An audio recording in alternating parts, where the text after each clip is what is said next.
نزدیک عکس حسن کمال محمد است، فاروق ذل جاہ و جلال محمد است، عثمان ضیاء شمع جمال محمد است، حیدر بہار باغ خصال محمد است، اسلام ما اطاعت خلفائے راشدین، ایمان ما محبت آل محمد است۔ واجب سر تکریم دوستوں، بزرگوں اور ساتھیوں، اللہ اور اس کے آخری پیغمبر حضرت محمد مصطفیٰ علیہ الصلوۃ والتسلیم کی نبوت، ختم نبوت پر ایمان رکھنے والے، توحید و سنت کے علم برداروں، صحابہ کے غلاموں، اہل بیت کے حقداروں، آپ سب لوگ اور ہم اللہ کے گھر میں جامع مسجد بلال کے اندر ایک عظیم الشان ایمانی، نورانی، تبلیغی، اصلاحی محفل میں اکٹھے ہیں، جو محفل خلیفہ بلا فصل سیدنا ابو بکر صدیق رضی اللہ تعالی عنہ کے عز و شرف اور ان کے فضائل و مناقب کے حوالے سے اس وقت جاری و ساری ہے۔ الحمدللہ آپ نے علماء کرام کے بیانات سنے، شعراء حضرات کا کلام سنا۔ میں بھی چند منٹ کی گفتگو کرنے کی سعادت حاصل کروں گا۔ تہ دل سے شکریہ ادا کرتا ہوں اس مسجد کی انتظامیہ کا، خصوصاً بھائی ڈاکٹر نذیر صاحب کا اور ان کے جتنے بھی دیگر دوست ہیں ان سب کا، کہ جن کی پرخلوص دعوت کے نتیجہ میں آپ حضرات سے ملاقات کا، دینی حوالے سے گفتگو کا موقع ملا ہے۔ سامعین محترم، سیدنا ابو بکر صدیق رضی اللہ تعالی عنہ رسول اللہ صلی اللہ علیہ وآلہ وسلم کے تمام صحابہ میں ایک عظمت رکھنے والے صحابی ہیں۔ بچوں میں سب سے پہلے ایمان قبول کرنے والے حضرت مولا علی کرم اللہ وجہہ ہیں، اور بڑوں میں سب سے پہلے، مردوں میں سب سے پہلے جس نے ایمان کو قبول کیا وہ سیدنا صدیق اکبر رضی اللہ تعالی عنہ ہیں۔ سامعین محترم، حضرت ابو بکر صدیق رضی اللہ تعالی عنہ کا اصل نام عبداللہ ہے، عبداللہ بن ابی قحافہ، اور یہ بھی بڑی خوبصورت سی ایک بات ہے کہ نبی کے پہلے 4 یار خلافت کے اعتبار سے ان چاروں کا نام عین سے شروع ہوتا ہے۔ حضرت ابو بکر صدیق کا نام عبداللہ، دوسرے خلیفہ کا نام حضرت عمر، تیسرے خلیفہ کا نام حضرت عثمان، چوتھے خلیفہ کا نام حضرت علی۔ یہ چاروں جنہیں اہل سنت حق 4 یار کہہ کے بلایا کرتے ہیں، چاروں کا نام عین سے شروع ہوتا ہے۔ عربی میں عین قیامت کو بھی کہتے ہیں، عربی میں عین چشمے کو بھی کہتے ہیں، عربی میں عین آنکھ کو بھی کہتے ہیں، عربی میں عین حق کو بھی کہتے ہیں، عربی میں عین جنت کو بھی کہا جاتا ہے۔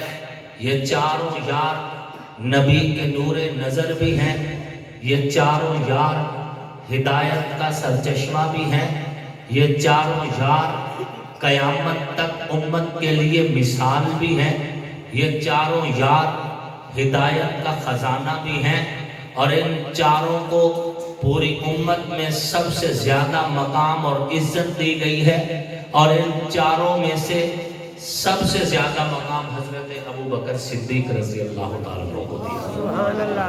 حضرت امیر المؤمنین حضرت عمر رضی اللہ تعالیٰ عنہ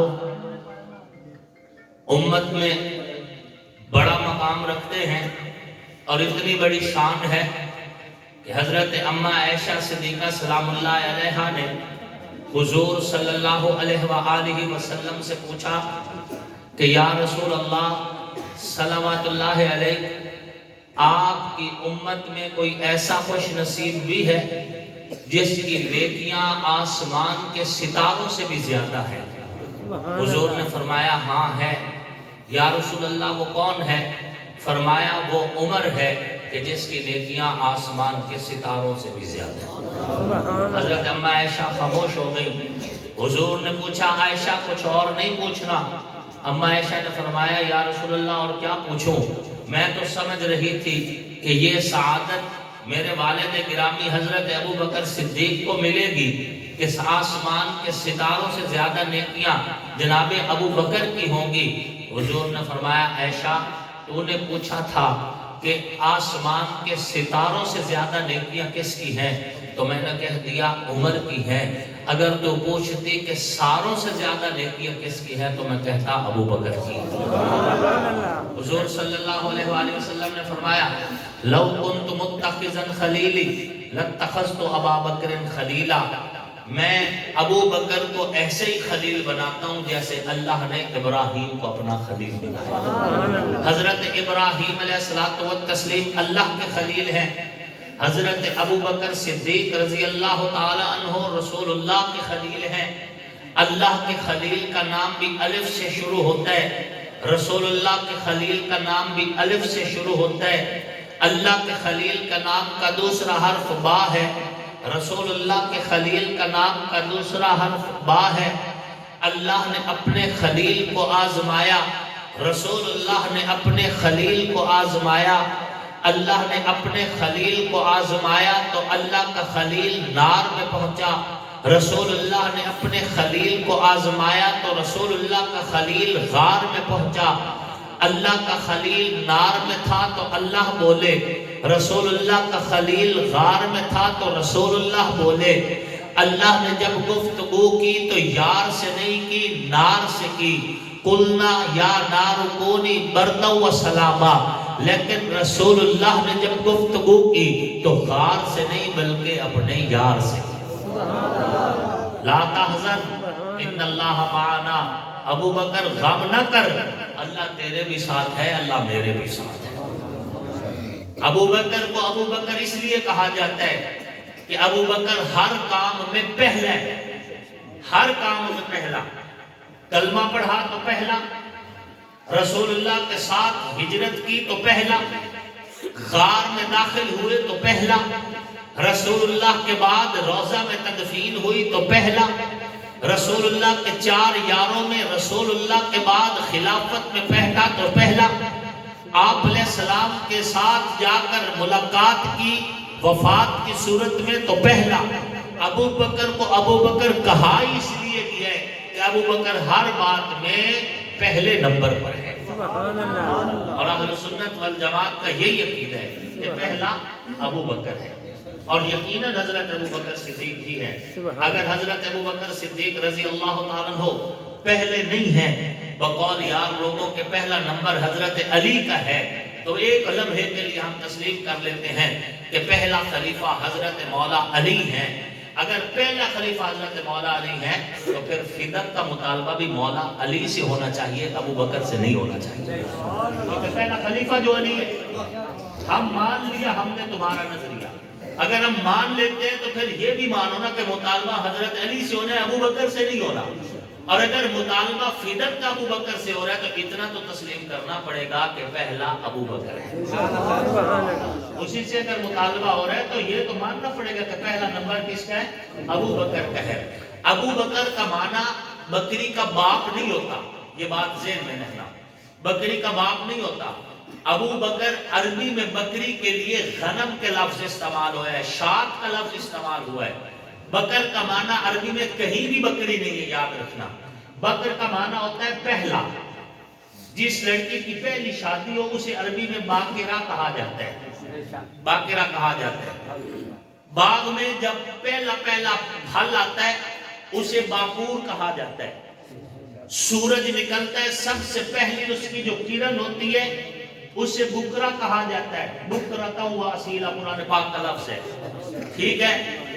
دو میدان میں گھوڑے جب دوڑتے ہیں ان میں سے جو پہلا نکلتا ہے اسے بکر کہا جاتا ہے۔ یاد رکھیں بکر کا معنی پہلا ہے، اور جو پہلے شان میں وہی سب سے اعلیٰ ہے۔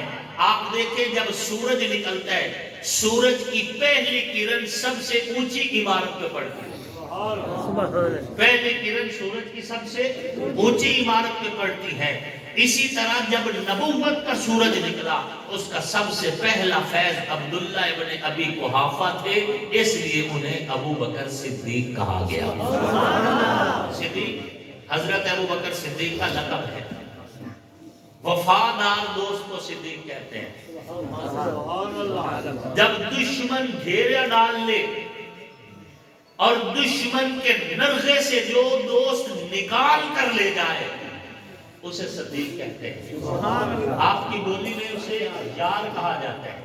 ایک ہوتا ہے دوست، ایک ہوتا ہے بیلی، ایک ہوتا ہے یار. ان تینوں کا مفہوم الگ ہے. اسی طرح ایک ہوتا ہے خلیل، ایک ہوتا ہے حبیب، ایک ہوتا ہے صدیق.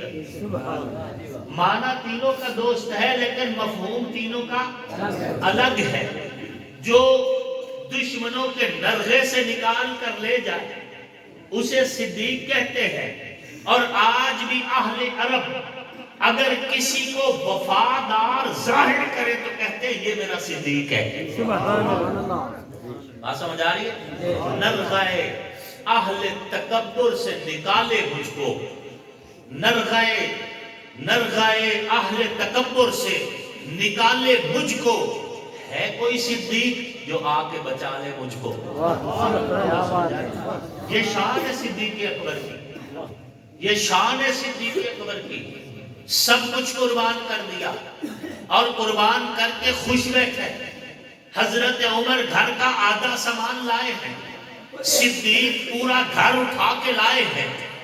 ادھر صدیق نبی کے دربار میں، ادھر جبریل بھی نبی کے دربار میں. صدیق کے جسم پہ ٹاٹ ہے، جبریل کے جسم پہ ٹاٹ ہے. نبی کی نظر جبریل پر، نبی کی نظر صدیق پر. نبی علیہ السلام پوچھتے ہیں جبریل صدیق ٹاٹ پہنے، سمجھ آتا ہے تو نوریوں کا سردار ہے، تیرے جسم پہ ٹاٹ وجہ کیا ہے؟ حضرت جبریل فرماتے ہیں یا رسول اللہ تیرا صدیق اتنا مخلص ہے، تیرا صدیق اتنا خالص ہے، اس کا اخلاص اللہ کو اتنا پسند ہے. فرش پہ صدیق نے ٹاٹ پہنا ہے، عرش پہ ملائکہ نے ٹاٹ پہنا ہے.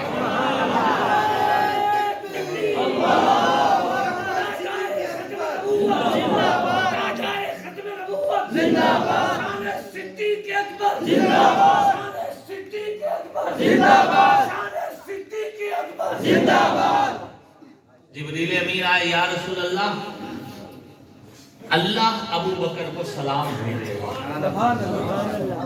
اور اللہ فرما رہے ہیں کہ اپنے یار ابو بکر سے پوچھے کہ تو مکہ کا امیر ترین آدمی تھا، آج اسلام پہ خرچ کرتے کرتے تیری غربت کا یہ عالم ہے کہ تو نے ٹاٹ کا لباس پہنا ہے، اس میں بٹن لگانے کی طاقت نہیں، کانٹے لگائے ہوئے ہیں، کانٹوں کے ذریعے سے اس ٹاٹ کے لباس کو کور کیا ہے. بتا اس غربت میں کیا تو اللہ پہ راضی تو ہے؟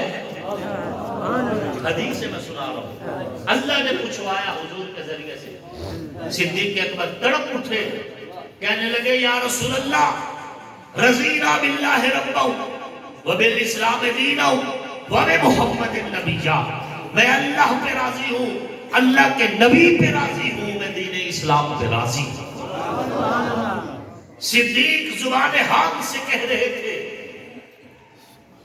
کہ اے اللہ کے رسول. جب رسول اللہ نے پوچھا صدیق گھر میں کیا چھوڑے، صدیق نے فرمایا پروانے کو چراغ ہے، بلبل کو پھول بس. صدیق کے لیے خدا ہے اور اس کا رسول بس. صدیق اکبر کا اپنا مقام ہے، ایک شان ہے صدیق اکبر. بخاری شریف جلد 2 کی روایت ہے، حضرت مولا علی کرم اللہ وجہہ تشریف فرمائے اور حضرت مولا علی سے ان کے صاحبزادے جناب امام محمد ابن حنفیہ نے پوچھا کہ اے ابا جان ای الناس خیر بعد رسول اللہ، رسول اللہ کے بعد لوگوں میں سب سے افضل کون ہے؟ تو حضرت مولا علی نے فرمایا ابو بکر. فرمایا ابو بکر. قول تو سننا من میں نے پوچھا ابو بکر کے بعد سب سے افضل کون ہے؟ فرمایا ثم عمر، ابو بکر کے بعد عمر امت میں سب سے افضل ہے۔ ہم اہل سنت والجماعت ہیں۔ اللہ کے فضل و کرم سے نبی کی ہر نسبت کا احترام ہمیں سکھایا ہے، وہ چاہے نبی کا یارانہ، چاہے نبی کا گھرانہ ہے، چاہے نبی کے در والے ہیں، چاہے نبی کے گھر والے ہیں، چاہے نبی کا سسرال ہے، چاہے نبی کے داماد ہیں، نبی علیہ الصلوۃ والتسلیم کی جو جو نسبت جس جس کو مل گئی ہے، ہم ان سب کو سلام عقیدت پیش کرتے ہیں، ہم ان سب کو خراج عقیدت پیش کرتے ہیں۔ ہمارا ایمان، ہمارے پاس کلمہ، ہمارے پاس قرآن پہنچا ہے تو نبی کے یارانے کے صدقے، نبی کے گھرانے کے صدقے۔ کبھی بھی اپنا دل نبی کے یاروں کے بارے میں میلا نہیں کرنا، کبھی بھی اپنا دل نبی کے اہل بیت کے بارے میں میلا نہیں کرنا۔ ایمان بچانا ہے تو نبی کے یارانے سے بھی پیار رکھنا اور نبی کے گھرانے سے بھی پیار رکھنا۔ ابو بکر پہلا ہے، رسول اللہ کے مصلی پر بطور خلیفہ، بطور امام سب سے پہلے جو آیا ہے اس کا نام ابو بکر صدیق ہے، اور رسول اللہ صلی اللہ علیہ وآلہ وسلم نے زندگی کی سب سے آخری نماز جس کے پیچھے کھڑے ہو کر پڑھی اس کا نام ابو بکر صدیق ہے۔ حضور نے ابو بکر صدیق کے پیچھے کھڑے ہو کر اپنی زندگی کی سب سے، اس دنیا کی زندگی کی سب سے آخری نماز جو پڑھی وہ حضرت ابو بکر صدیق ہے، ان کے پیچھے کھڑے ہو کر پڑھی۔ یہ مقام ہے حضرت ابو بکر صدیق رضی اللہ تعالیٰ عنہ کا، یہ شان ہے حضرت ابو بکر صدیق رضی اللہ تعالیٰ عنہ کی۔ حضرت عمر کی اپنی شان ہے۔ سیدنا امام حسن پاک فرماتے ہیں قیامت والے دن دین اسلام عمر کو ڈھونڈتا ہوا آئے گا، حشر کے میدان میں دین اسلام ڈھونڈے گا عمر کو، اور پھر حضرت عمر کو بازو سے پکڑے گا اور اللہ کے عرش کے سامنے کھڑا کر کے کہے گا اے اللہ، میں ڈرا ہوا تھا، سہما ہوا تھا، چھپا ہوا تھا، تیرے اس بندے نے میرا اعلان کیا، مجھے عزت دی، آج تو بھی اس کو عزت دے۔ حضرت امام حسن پاک فرماتے ہیں کہ ابھی لوگ حشر کے میدان میں موجود ہوں گے اور فرشتے حضرت عمر کو پروٹوکول کے ساتھ لے کر جنت کی طرف روانہ بھی ہو چکے ہوں گے۔ ہر نبی کا ہر یار شاندار ہے۔ حضرت عثمان ذو النورین رضی اللہ عنہ، حضور صلی اللہ علیہ وآلہ وسلم نے فرمایا عثمان آج کے بعد اگر تو کوئی گناہ بھی کرے تو تیرا گناہ ہی نہیں ہے، تیرا ہر کام نیکی ہے۔ حضرت مولا علی کے لیے فرمایا انت اخی فی الدنیا والآخرہ، علی تو دنیا میں بھی میرا بھائی ہے اور تو آخرت میں بھی میرا بھائی ہے۔ نبی علیہ السلام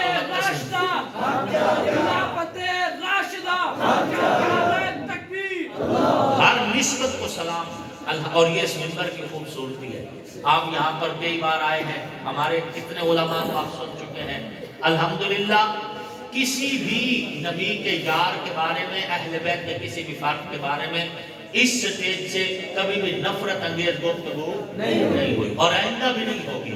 ہمیں محبتیں سکھائی گئی ہیں، نبی علیہ السلام کی ہر نسبت کا احترام سکھایا گیا ہے۔ سامعین محترم، جو کہ آپ کافی دیر سے بیٹھے ہیں، اب میں اس تقریر